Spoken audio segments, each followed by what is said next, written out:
You know, being in the news industry, I can't tell you how many times people have told me to go to hell, Max. Just go to hell. So for this next story, I decided to finally listen to them. So here we are, in Hell, Michigan. You know, I was expecting hell to be a little bit hotter based on all the stories I had heard. But really, the only thing on fire in this little town were the hilarious puns, including the one right above my head when I first arrived. Standing under the gates of hell with the owner of this wonderful community, John Cologne. John, I'm so happy to finally be here because you guys have such a following. More people have told you to go to our town than anywhere else on earth. There we go. Yeah, they say it in such a passionate way. Yes. And I can see why now. This little town located in Livingston County doesn't really have much. There's an uptown, a midtown, and a downtown.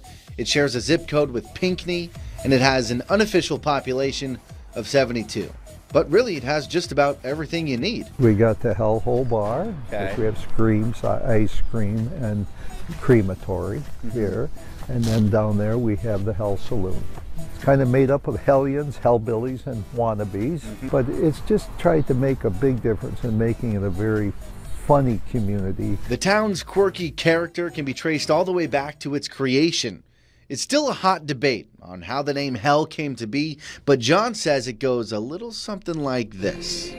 The great legend takes us to 1838, when a man named George Reeves and his family purchased a sawmill on what's now known as Hell Creek. And a lot of times horses would come home without riders, wagons without drivers, and somebody would ask the wife, you know, where the hell's your husband? And the reply was always gone to hell. What started as a joke became a reality on October 13th, 1841. When the state came by and asked George what he was going to name his town, he said, call it hell for all I care, everybody else does, and it stuck.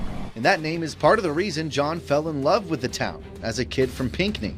Well, among other reasons. At 16, I could come here and buy my Boone's Farm wine, and I worked at the state concession stand at Silver Lake and Half Moon, and I would sell Boone's Farm snow cones to other kids underage. I could make almost $5 on a 79-cent. No wonder you ended up in hell. But at that time, hell looked a lot different.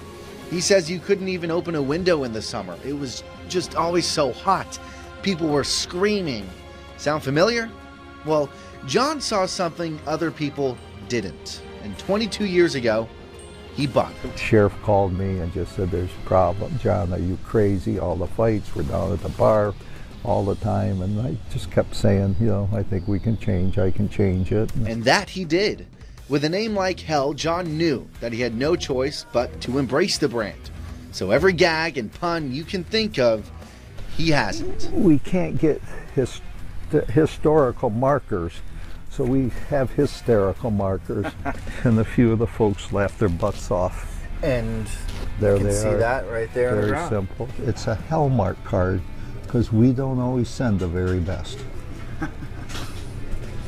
They just keep getting better. You can also own a piece of Hell. They sell land by the square inch.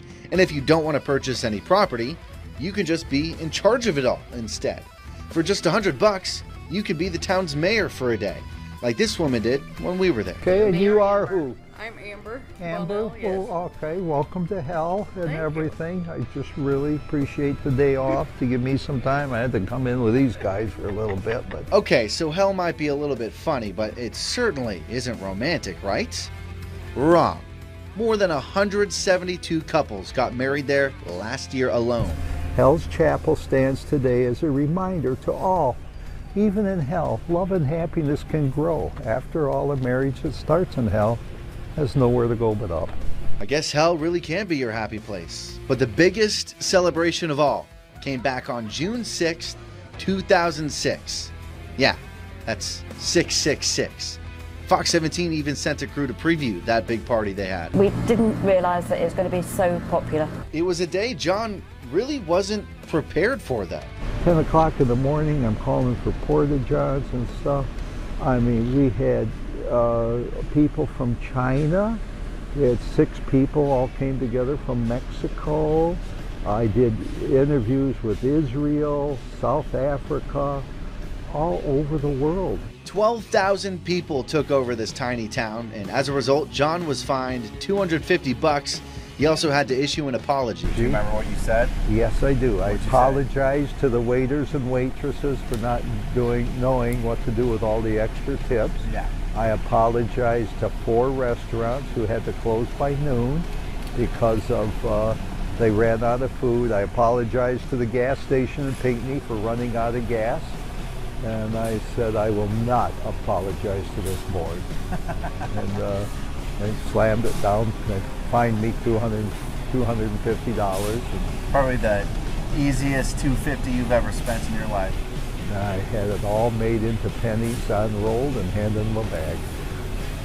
You belong in hell, for real. I guess it's a small price to pay for the town of hell to feel like a little slice of heaven. Well, John, in just really a matter of minutes, we're back to where we started. We get a whole tour of Hell, Michigan. It's a hell of a time. Get all the hell puns out there. What the hell did you expect? Yeah, it wasn't cool. It was awesome. It was hot. It was fantastic. Yes. And in order to cement this moment All right. in hell history, Okay. we're going to take a picture together, all right? All right. Say Hell, Michigan. 3, 2, Hell. 1. Hell, Michigan. Well, we got the picture, which is great. And John has been kind enough to give us this exit visa, which ensures us a safe passage out of this area. And I tell you what, I'm very thankful for that because this whole experience has been nothing but pure hell.